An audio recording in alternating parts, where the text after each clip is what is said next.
High ദാസേട്ടനാണ് തൃശ്ശൂരിന്ന്. അപ്പോഴേ നമ്മൾ ഏറ്റവും കൂടുതൽ പ്രതീക്ഷിച്ചിരുന്ന ടീച്ചറുണ്ടായിരുന്നു. ആ ടീച്ചറ് എനിക്കങ്ങടെ മൈലിയ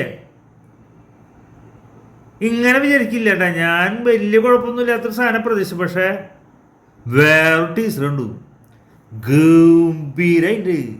ഉള്ള കാര്യം പറയാലോ, ഞങ്ങൾ തൃശ്ശൂർക്കാർ ഭാഷയിൽ പറയുകയാണെങ്കിൽ അതിഗംഭീരായിട്ട് തന്നെ.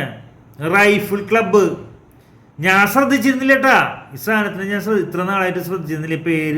പേര് റൈഫിൾ ക്ലബ്ബ് എന്നൊക്കെ കേട്ടിരുന്നത് ആരെ സിനിമയൊന്നും വിചാരിച്ചിരുന്നില്ല. അല്ലെങ്കിൽ ഒരു അതിൻ്റെ മൈൻഡിൽ തന്നെ കയറ്റിയിട്ടുണ്ടതില്ല സാധനം. ഇപ്പോൾ അതിൻ്റെ ടീച്ചർ കണ്ടപ്പോഴല്ലേ, ഗംഭീര ടീച്ചർ എന്ന് പറഞ്ഞല്ലേ മോനെ. ഇതേമാതിരി സിനിമയാണെങ്കിലേ ഒരിച്ചടക്കും. അപ്പം ഈ ദിലീഷ് പോത്തൻ ടീം, ദിലീഷ് പോത്തൻ ഭയങ്കര സംഭവം അല്ലേ. അവൻ അഭിനയിക്കുന്ന സിനിമകളൊക്കെ ഗംഭീരവും.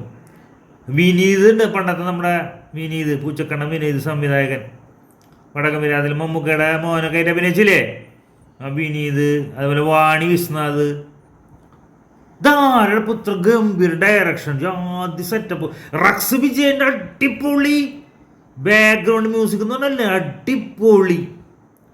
തോരടപ്പോ ഇങ്ങനെ ഗംഭീരൊക്കെ സാധനം ചെയ്തേക്കണ്. ഒരു പിടുത്തം കിട്ടണില്ല. ഞാൻ ശ്രദ്ധിച്ചു ആരപ്പം നോക്കട്ടെ, ഞാൻ മുമ്പൊന്നും ഞാൻ ശ്രദ്ധിച്ചില്ല.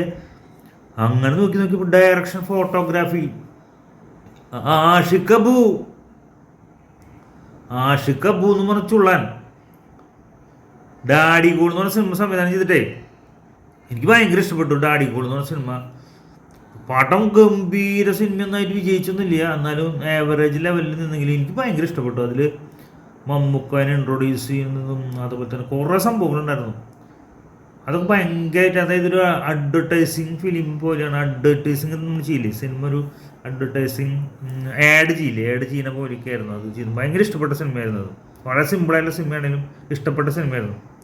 അങ്ങനെ ആ സിനിമ കഴിഞ്ഞ ശേഷം അതിൻ്റെ നമ്പർ 93491 എന്ന് പറഞ്ഞ റിലയൻസിൻ്റെ പണ്ടത്തെ അന്നത്തെ നമ്പറൊക്കെ ആയിരുന്നു. ആ നമ്പർ തേടി പിടിച്ച് ഞാൻ വിളിച്ച് ആഷിഖ് കപൂറിനായിട്ട് അരമണിക്കൂർ സംസാരിച്ച ആളാണ് അന്ന്. ആഷിഖ് കപൂറിന് അന്നൊരു ഒരു ബോസും ഇല്ല. അന്ന് ആഷിഖ് കപൂർ സീറോ മൊട്ടയാണ്, ഒന്നും ആയിട്ടില്ല. അരമണിക്കൂർ വിളിച്ച് സംസാരിച്ചു. അതിന് ശേഷം എൻ്റെ ഫ്രണ്ടിന് അവന് ഒരു കഥ പറയണമെന്ന് പറഞ്ഞു. അവനും സംസാരിച്ചു. കുറച്ച് വർഷങ്ങൾക്ക് മുമ്പ്, ഒരു 10-15 കൊല്ലം ഏകദേശമായി തോന്നുന്നുണ്ട്. പിന്നീട് ആഷിഖ് കപൂർ വലിയ സംഭവമൊക്കെ ആയി. പക്ഷേ ആഷിഖ് കപൂർ തിരിച്ചു വന്നുട്ടോ. ആഷിഖ് കപൂറിൻ്റെ ഗംഭീര സിനിമയാണ് ഈ സിനിമ. എന്തായാലും സിനിമ വിജയിക്കും. എനിക്ക് അങ്ങനെ കുറേ കാര്യങ്ങൾ മുൻകൂട്ടി പറയാനുള്ളൊരു കഴിവ് ഉണ്ട്. എനിക്ക് ഈ ട്രെയിലർ ഗംഭീരമായിട്ട് ഇഷ്ടമായി. അടിപൊളിയായിട്ട് എടുത്തിട്ടുണ്ട്. നിങ്ങൾ കണ്ടോക്കിയേ ട്രെയിലർ? അപ്പോൾ റൈഫിൾ ക്ലബ്ബ് വിജയിക്കട്ടെ. ഓക്കെ, സോറി ട്രെയിലർ എടുക്കാൻ പറ്റില്ല, ഡൗൺലോഡ് ചെയ്യാൻ പറ്റുന്നില്ല. കുറേ ഞാൻ നോക്കി, അവർ ലോക്ക് ഇട്ടുന്നുണ്ട്. വേണ്ട, നിങ്ങൾ കണ്ടാൽ മതി. നിങ്ങളെല്ലാവരും പോയി ആ ട്രെയിലർ കണ്ടോ. ഗംഭീര ട്രെയിലർ. ഞാൻ ആദ്യം പറഞ്ഞാൽ ടീസർ എന്ന് പറഞ്ഞിട്ടാ.